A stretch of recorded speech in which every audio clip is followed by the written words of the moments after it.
So when the dream is bigger, the sacrifice becomes worth it. When the dream is bigger, the setbacks become worth it. The dream gives purpose to the small details. The dream gives purpose to the exhaustion. And so when the dream's big enough, what is required becomes worth it.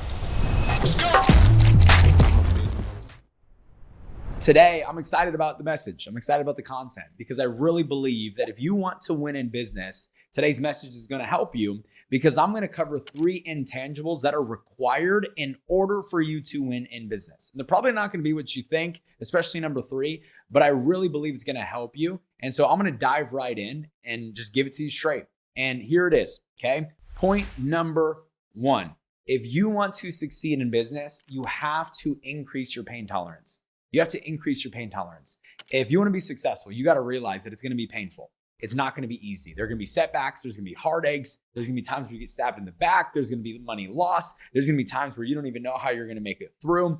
All of these things are a part of winning in business. And so the more you can take, the more you will make. Let me say that one more time. The more you can take, the more you will make. See, most people have a low pain tolerance, meaning when they feel any type of pain, they retreat, they back down, they quit, or they give up. And so the higher pain tolerance that you have when it comes to your mental capacity, the higher pain tolerance that you have, the easier it becomes to work through the pain. You know, one thing that successful entrepreneurs know how to do is they know how to play hurt, meaning they know how to execute even when there's a lot of financial stress going on. They know how to execute even when they're sick. They know how to execute even when it feels like chaos is going on around them and they don't know what to do or how they're going to even get through it, but they figure out a way to persevere and push through regardless.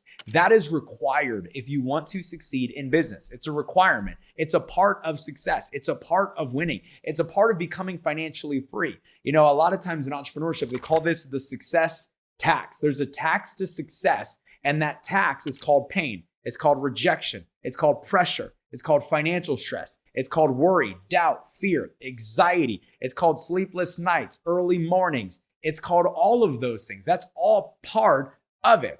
And the more you can take, once again, the more you will make. So as you increase your pain tolerance, the more you'll be able to handle, the more you'll be able to handle, the more you could take on, the more you could take on, the wealthier you will become. So if you want to win in business, pain is a part of it. You better welcome it, you better accept it, and you better learn how to play hurt. If not, you're going to find yourself on the sideline and no longer in the game at all, which is the whole reason why I'm putting out this content, is to help bring awareness to the fact that it's going to be painful, but here's the deal. I promise you, it's going to be worth it. The second intangible that we need to develop when it comes to winning in business is we need to increase our capacity. And some of us might be thinking, Matt, isn't that very similar to the first point? It is similar, but it's not the same way. You know, we were in Puerto Vallarta a couple weeks ago, and I took about 130 leaders in our organization out there.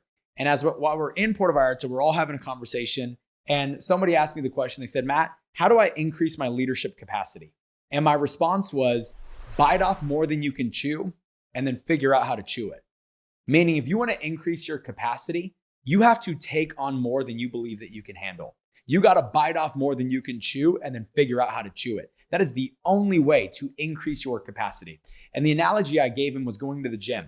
If I'm trying to build up muscle, what do? I put more weight on the rack. And the more weight on the rack I put and the more comfortable I get at lifting it, the stronger I get. So if you want to strengthen your capacity in leadership, in business, in your mindset, in the things that you can take on, part of it is intentionally putting more things on your plate than you believe that you can handle. See, most people only put enough on their plate based off what their current capacity handles, meaning they look at their current capacity and they'll only put enough on their calendar based off what their current capacity permits. They'll only work enough days based off what their current capacity permits. They'll only wake up early enough or stay up late enough based off what their current capacity permits. And what I realize is that when you force yourself into positions where you take on more, and that more you're sitting in a situation, you say, you know what? I don't even know how I'm going to take this on.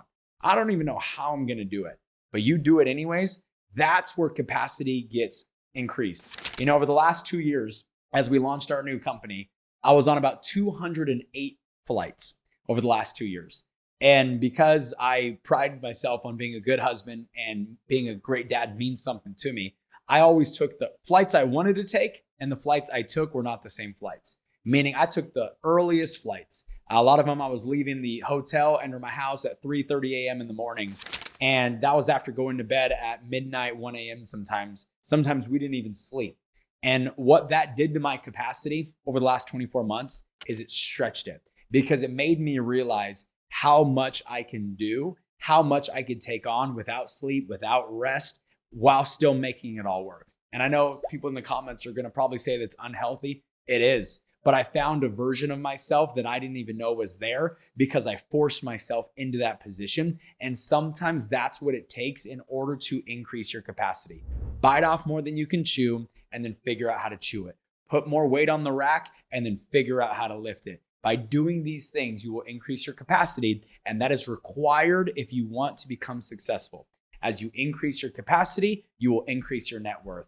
And last but not least, the third intangible that you need in order to win in business is you need to dream bigger. And I'm not trying to give you some cheesy message here, but the reality is that winning in business is hard.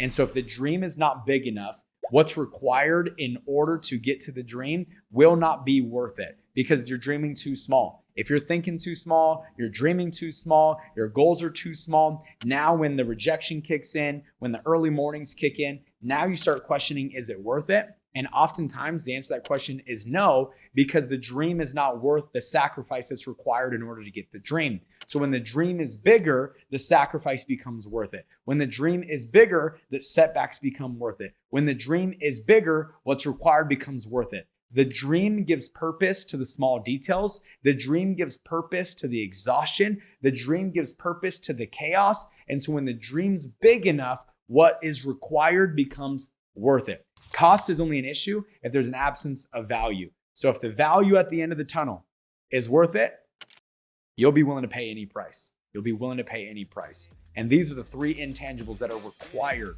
if you want to win in business. And so guys, I hope you got a lot out of this. I hope this message made a difference. And if it did, just tell somebody, please.